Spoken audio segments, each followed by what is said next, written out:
Hello everyone, this is Dave reaching out to you from Q's Incorporated in Amherst, New Hampshire. Standing on the back of a new Elliott M43R, and I want to talk to you a little bit about the hydraulic system that makes these things work. It's very critical to the life of your machine and the efficiency and performance of your machine. So this particular unit here is equipped with both a high pressure filter and a return line low pressure filter. They do have different micron ratings, and they do require maintenance. Not every piece of equipment out there has those dual pressures. Some have, not every piece of equipment out there has those dual hydraulic filters. Some have one or the other. So it's really up to the manufacturer as to what they decide they need for their equipment. So looking at this Elliott and the tank, this being the hydraulic tank, there's an in-tank filter that's mounted right there. To get to the filter, you unscrew this nut, filter comes right out. How often should you change a filter? Well, minimum of every year. Minimum. You should get an ANSI inspection annually, a good service, and hydraulic filters should always be part of that service. The telltale signs of filters clogging could be performance related, but oftentimes are not.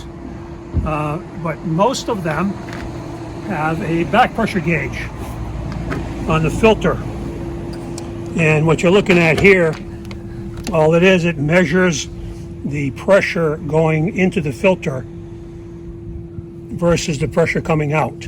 And if the pressure going in increases, then this needle here is going to run into the red. If it runs into the red, that means it's time to replace your filter. Now, standard operation is in the green.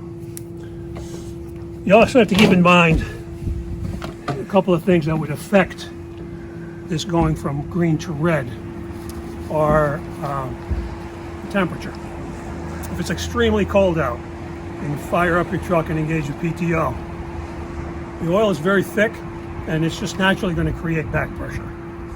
When you're looking at this gauge to see if it's time to change the filter, please make sure that your system has already been warmed up so you get an accurate reading. Some of these filters aren't cheap.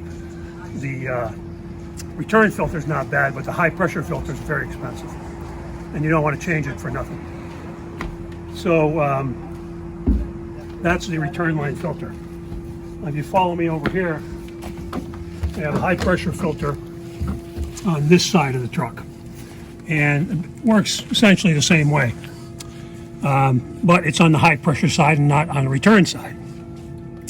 It does not have the gauge, but it has a needle that shows you basically the same thing. Okay, minimal in the yellow, and then when you get to the red, it's time to change the filter. And the same principles apply.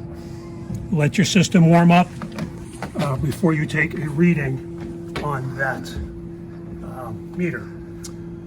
And if you need any filters, you need any help, advice, road service, we'll be glad to help you with anything at all, whether it's an Elliott or any other machine. Thanks for joining us today, and looking forward to chatting some more.